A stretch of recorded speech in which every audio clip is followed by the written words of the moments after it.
मारुति का profit financial year 2026 के fourth quarter में गिरा, लेकिन कंपनी पर इन्वेस्टर्स का कॉन्फिडेंस बिल्कुल भी शेक नहीं हुआ। मार्केट शेयर प्रेशर में है। एसयूवी सेगमेंट में एंट्री लेट हुई और ईवीज में भी कंपनी ने काफी कॉशियस अप्रोच ली और अब Q4 प्रॉफिट भी ईयर ऑन ईयर डिक्लाइन हो गया। जब पूरा नैरेटिव इतना नेगेटिव लग रहा है तो फिर मार्केट का बिलीव इतना स्ट्रॉन्ग क्यों है? ऐसा क्या देख रहा है मार्केट जो शायद बाकी इन्वेस्टर्स मिस कर रहे हैं? हेलो फ्रेंड्स, मैं हूं मानसी और आज के इस वीडियो में हम डिकोड करेंगे मारुति की पूरी जन्म कुंडली। स्टार्ट करते हैं उसके Q4 FY26 रिजल्ट से। लास्ट क्वार्टर में मारुति का नेट प्रॉफिट लगभग 6.9% ईयर ऑन ईयर से गिरकर अराउंड ₹3,590 करोड़ तक आ गया। लेकिन ये समझना काफी जरूरी है कि ये डेक्लाइन एक्चुअली किस वजह से आया। कंपनी का रॉ मटेरियल और एम्प्लॉइज कॉस्ट बढ़ा, पर इसका एक बड़ा हिस्सा एक मार्क टू मार्केट लॉस था जो रफली 750 करोड़ रुपीस का था और ये बॉन्ड यील्ड मूवमेंट से लिंक था। इसका कंपनी की डिमांड, प्राइसिंग या एग्जीक्यूशन से कोई लेना देना नहीं है।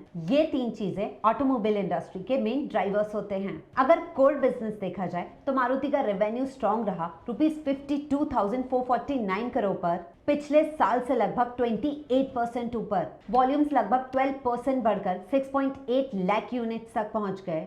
डोमेस्टिक सेल्स 5,38,994 यूनिट्स थी और एक्सपोर्ट्स 1,37,215 यूनिट्स थे। कंपनी का earnings before interest and tax लगभग 30% से बढ़कर 4,400 करोड़ हो गया। इनफैक्ट मारुति ने इस बार अपना हाईएस्ट एवर डिविडेंड भी डिक्लेयर किया जो ₹140 पर शेयर है। और यहाँ एक हिडन पॉजिटिव भी है जो काफी लोग मिस कर देते हैं। कंपनी का ऑपरेटिंग प्रॉफिट यानी एबिट रिकॉर्ड हाई पर है। इसका मतलब ये है कि जैसे जैसे वॉल्यूम्स बढ़ रहे हैं कंपनी अपनी फिक्स्ड कॉस्ट को बेटर एब्जॉर्ब कर रही है। इससे आगे चलकर मार्जिन्स इंप्रूव होने की स्ट्रॉन्ग पॉसिबिलिटी बनती है। इसको ही ऑपरेटिंग लेवरेज कहते हैं और ये लॉन्ग टर्म इन्वेस्टर्स के लिए एक बहुत बड़ा पॉजिटिव सिग्नल होता है। अब पहले ये समझो, एक क्वार्टर मिसलीडिंग हो सकता है लेकिन फुल ईयर यूजुअली मिसलीडिंग नहीं होता।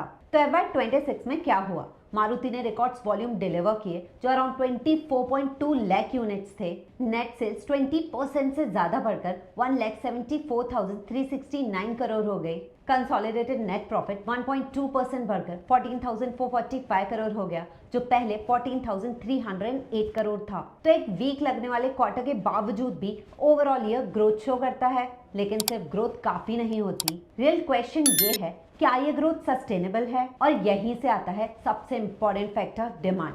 इस डिमांड एक्चुअली स्लोइंग? अब मारुति को लेके एक कॉमन अजम्पशन है कि डिमांड वीकेन हो रही है, लेकिन डेटा कुछ और ही सजेस्ट करता है। फर्स्ट हाफ में ग्रोथ अराउंड 5.6% थी जो सेकेंड हाफ में बढ़कर लगभग 12.3% हो गई। मतलब डिमांड स्लो नहीं हो रही बल्कि पिकअप कर रही है। अब यहाँ एक इम्पॉर्टेंट इंसाइट है, मारुति के पास अभी पेंडिंग ऑर्डर बुक है अराउंड 1.9 लाख यूनिट्स का एंड डीलर इन्वेंट्री सिर्फ लगभग 12 दिन की है। इसका मतलब ये है कि मारुति की कार्स ऑलमोस्ट उतनी ही जल्दी सेल हो रही हैं जितनी जल्दी डीलरशिप तक पहुंच रही हैं। प्रॉब्लम बायर्स की कमी नहीं है, प्रॉब्लम ये है कि मारुति के पास डिमांड ज्यादा और सप्लाई कम है। कंपनी के पास इनफ कार्स ही अवेलेबल नहीं है जो कस्टमर डिमांड कर रहा है। और इसी से नेक्स्ट क्वेश्चन आता है, अगर सप्लाई कॉन्स्टेंट है तो कंपनी कर क्या रही है? कंपनी ने ऑलरेडी इस गैप को एड्रेस करना शुरू कर दिया है। कंपनी का एक नया प्लान खरखोदा अप्रैल 2026 में कमीशन हो चुका है। गुजरात में एक नई प्रोडक्शन लाइन FY27 में एक्सपेक्टेड है। दोनों मिलाकर अराउंड 5 लाख यूनिट्स की एडिशनल कैपेसिटी ऐड करेंगे। मीडियम टर्म में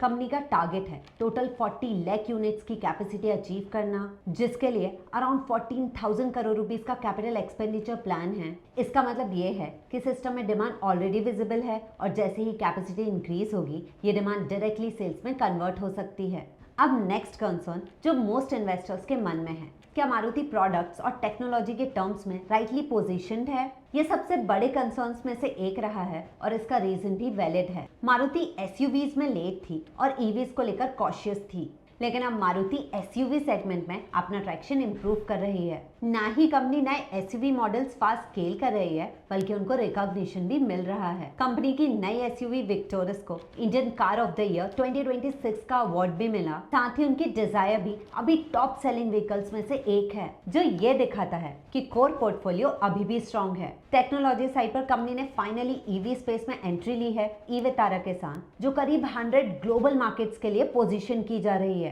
कंपनी ने ऑलरेडी 2000 से ज्यादा चार्जिंग पॉइंट सेटअप कर लिए हैं और आगे चलकर इससे सिग्निफिकेंटली एक्सपांड करने का प्लान है। साथ ही कंपनी फ्लेक्स फ्यूल को भी एक लॉन्ग टर्म अपॉर्चुनिटी के रूप में एक्सप्लोर कर रही है और इन सब के बीच इंपॉर्टेंट शिफ्ट हो रहा है जो इग्नोर नहीं करना चाहिए, Maruti customer base. First time buyers अब लगभग 51% हो गए हैं जो पहले अराउंड 42% थे। इसका मतलब ये है कि आज ज्यादा फर्स्ट टाइम बायर्स होने से फ्यूचर में एक बड़ा पूल क्रिएट होगा जो अपग्रेड करेगा और ये लॉन्ग टर्म डिमांड साइकिल को सपोर्ट भी करेगा। एक्सपोर्ट्स भी रिकॉर्ड लेवल तक पहुंच गए हैं जो 4,47,774 यूनिट्स हैं, जबकि पिछले साल ये 3,32,585 यूनिट्स थे। एंड क्या आपको ये पता है मारुति अकेले ही इंडिया के पैसेंजर व्हीकल एक्सपोर्ट्स का लगभग 49% अकाउंट करती है। ये कंपनी का मार्केट लीडरशिप सिग्नल करता है। जब आप सारे पीसेस को कनेक्ट करते हो तो पूरी पिक्चर क्लियर होती है कि Maruti next phase of expansion के लिए तैयार हो रही है और शायद मार्केट फिलहाल इससे ही फैक्टर इन कर रहा है। बट ये नोट करना जरूरी है कि ऑल्दो कंपनी का कोर बिजनेस स्ट्रॉन्ग है लेकिन मार्जिन पर प्रेशर क्लियरली दिख रहा है और एक ट्रेंड है जिसे इन्वेस्टर्स क्लोजली ट्रैक कर रहे हैं। कंपटीशन भी इंटेंस है। मारुति को मार्केट की डिमांड को ध्यान में रखते हुए न्यू एज मॉडल्स लॉन्च करने पड़ेंगे अगर उन्हें अपना मार्केट लीडरशिप नेक्स्ट डिकेड्स में मेंटेन करना है। आई होप आपको मारुति के Q4 के नंबर्स का ये ब्रेकडाउन और उसके पीछे की रियल पिक्चर समझ आई होगी। पर याद रहे ये वीडियो सिर्फ एजुकेशनल पर्पस के लिए बनाया गया है। इसमें दी गई जानकारी किसी भी तरह की इन्वेस्टमेंट एडवाइस या रिकमेंडेशन नहीं है। कोई भी इन्वेस्टमेंट करने से पहले अपनी खुद की रिसर्च जरूर करें या अपने फाइनेंशियल एडवाइजर से सलाह लें। इस वीडियो के नीचे डिस्क्रिप्शन बॉक्स जरूर चेक करें फॉर मोर डिटेल्स। अगर आप ऐसे ही क्वार्टरली अपडेट्स को डीपर लेवल में समझना चाहते हैं तो वीडियो को लाइक करें और अरिहंत प्लस चैनल को सब्सक्राइब करें। मिलते हैं नेक्स्ट इनसाइट के साथ।